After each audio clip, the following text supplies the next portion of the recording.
Donc le dernier topo sur la transition pour l'expérience de Beaujon, Louis Schubert. Bien, bonjour. Merci tout d'abord de nous avoir invités.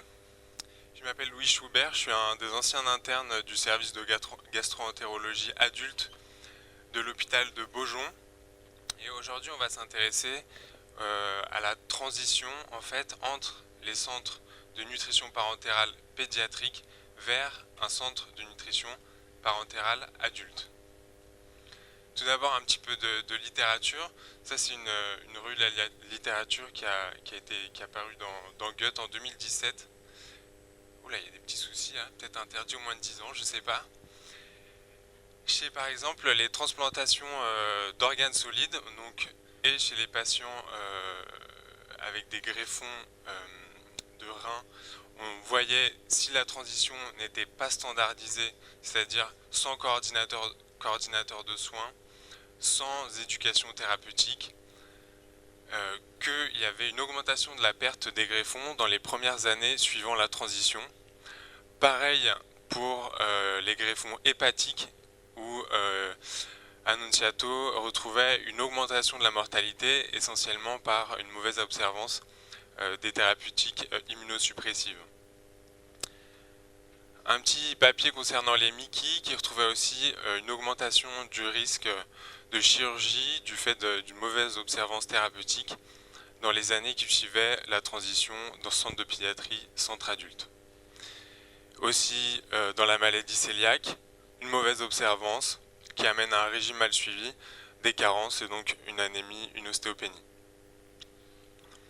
A contrario, les études qui ont du coup mis en place une transition standardisée, protocolisée, par exemple dans le diabète, retrouvaient un meilleur contrôle glycémique chez ces patients qui avaient eu la chance d'avoir une transition standardisée.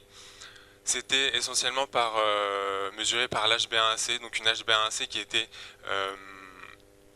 identique après transition par rapport à la pédiatrie, alors que dans le groupe où la transition n'était pas standardisée, juste une lettre et un passage en centre adulte, on voyait vraiment une HbA1c qui se majorait juste après la transition, alors qu'en fait il n'y avait pas de changement des thérapeutiques antidiabétiques.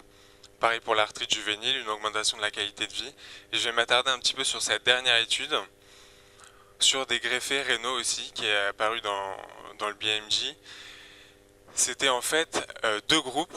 Là, c'était prospectif, avec un groupe qui passait à 18 ans en centre adulte, sans forcément de formalité, et un autre groupe de 12 patients, si je me souviens bien, qui de 15 ans à 18 ans passait en fait dans un centre de jonction, ce que veut dire un centre de jonction, avec en l'occurrence des néphrologues pédiatres, des néphrologues adultes, des spécialistes de la greffe pédiatre, des spécialistes de la greffe adulte, des ateliers thérapeutiques, beaucoup de responsabilisation des soins, des rendez-vous sans les parents.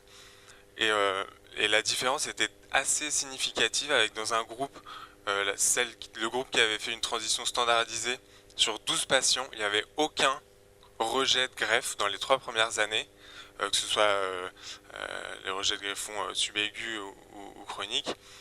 Alors que dans l'autre groupe, sur 9 patients, il répertoriait quand même 6 rejets. Donc voilà, c'est sur quoi je voulais m'attarder, parce qu'il y a une différence quand même assez choquante.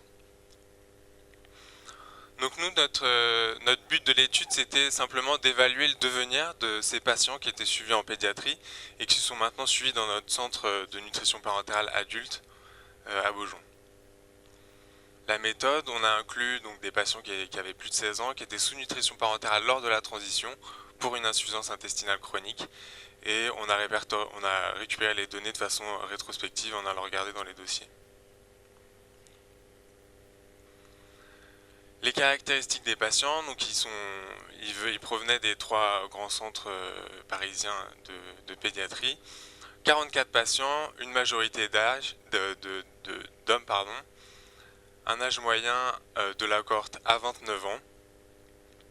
On peut voir un âge de passage à 20 ans, donc un petit peu plus un petit peu plus tardif que la majorité, sûrement parce qu'ils se sentaient bien dans leur centre de pédiatrie.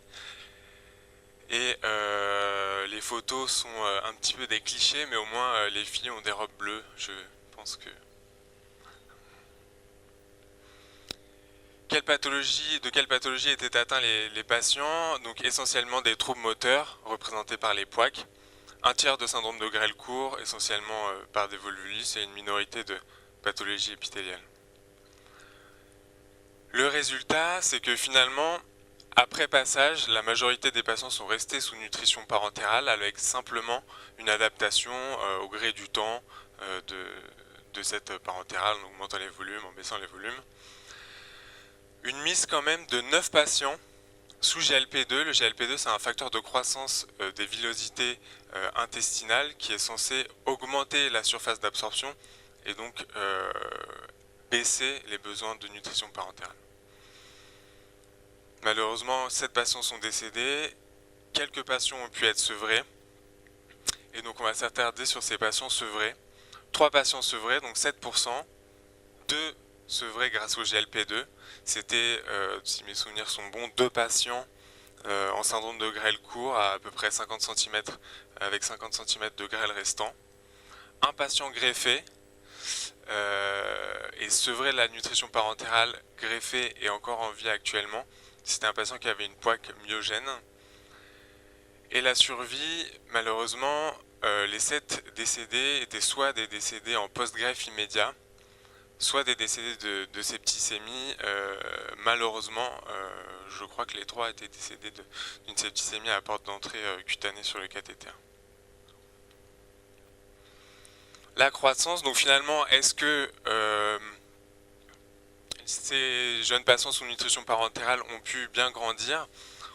Eh bien, on voit qu'il y a une petite différence quand même par rapport à leur taille cible, et chez les femmes et chez les hommes.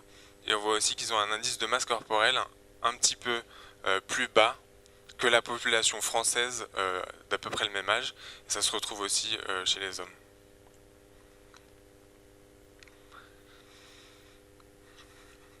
Cette nutrition parentérale, elle a été en moyenne commencée à 4 ans et elle a duré à peu près 22 ans dans cette cohorte. Et le chiffre qui est intéressant, bon, et qui se comprend facilement, c'est que la médiane d'introduction de cette nutrition parentérale, elle est de 1 an. Donc la majorité des pathologies qui mènent à l'insuffisance intestinale chronique et à la nutrition parentérale sont des pathologies néonatales, donc, et qui arrivent dans la première année de vie. Et cette nutrition parentérale, qui arrive malheureusement très jeune, donc mène, comme vous le savez, à des troubles de l'oralité qui étaient retrouvés chez 20% de nos patients. Est-ce qu'ils avaient des grands besoins de nutrition parentérale? Eh bien oui, avec une dépendance à 70% de la nutrition parentérale. Comment on a défini la dépendance? C'est simplement les apports moyens caloriques de la nutrition parentérale sur leur dépense énergétique totale. Et cette dépendance à la nutrition parentérale assez élevée, du coup, elle mène par conséquence à un nombre fréquent de perfusions par semaine et à des volumes encore vraiment élevés de perfusions par jour. Qu'en est-il des accès veineux? On voit finalement qu'il n'y a pas beaucoup de différence entre les KTC et les PAC, qu'il y a très peu de patients qui se branchent sur une fistule artério-veineuse parce qu'il y a peu de patients qui sont insuffisants rénaux terminaux. Le type de NP, largement majoritairement des poches à la carte chez ces patients qui, comme ils vont avoir de la nutrition parentérale au long cours, il faut que les apports soient vraiment au plus proche de leurs besoins. Et souvent ils arrivent en fait de pédiatrie avec leur poche à la carte, soit qu'on adapte, soit qu'on reprend à l'identique. Et ce chiffre très important de quand même 3/4 des patients maintenant en secteur adulte qui sont autonomes à 100% pour leurs soins.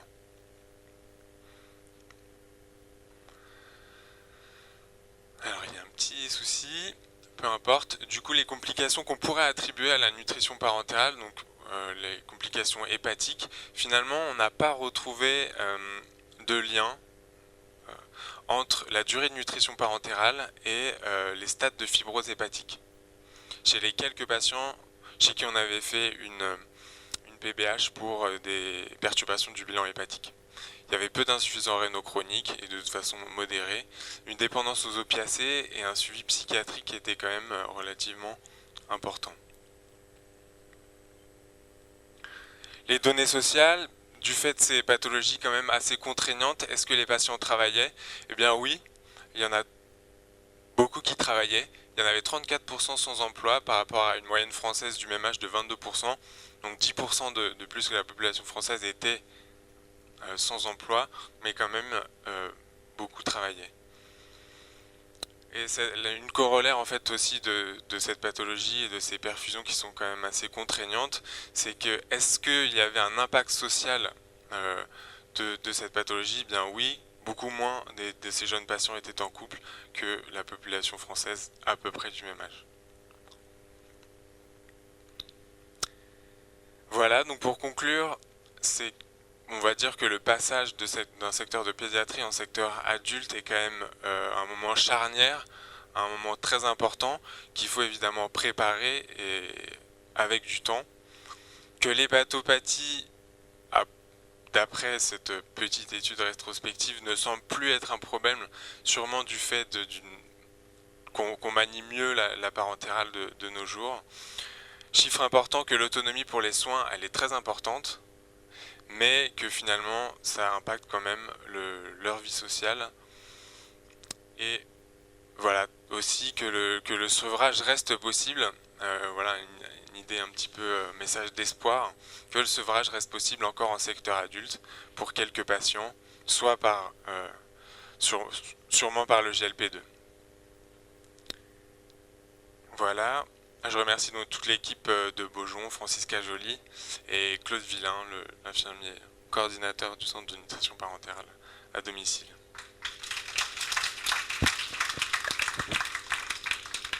Je serais ravi de répondre à vos questions et Claude viendra en renfort si besoin.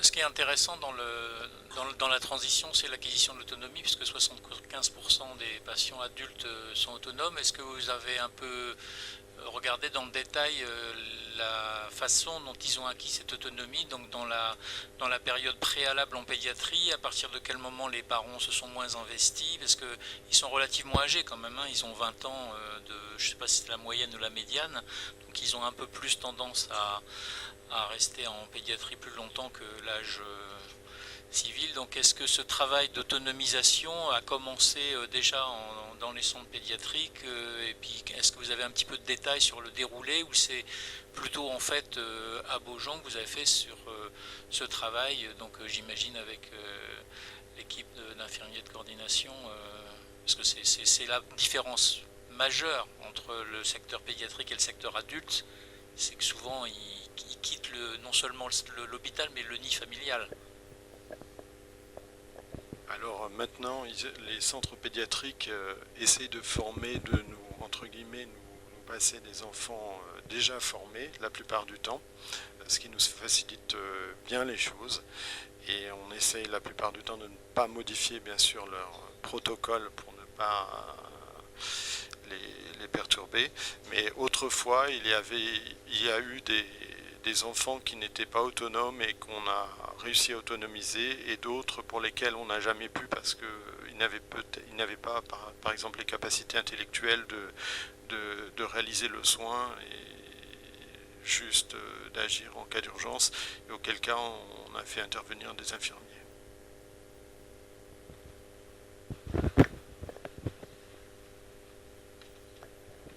Oui, merci, c'est une belle étude. À moins que j'ai été distrait, mais j'ai pas eu l'impression d'entendre des choses sur l'insertion dans la société, activité professionnelle et activité scolaire. Ah bon, alors autant pour moi. Et alors ce dont je suis à peu près sûr, c'est qu'il n'y a pas de bébé là-dedans. Ah, 7, pardon, alors j'étais très distrait.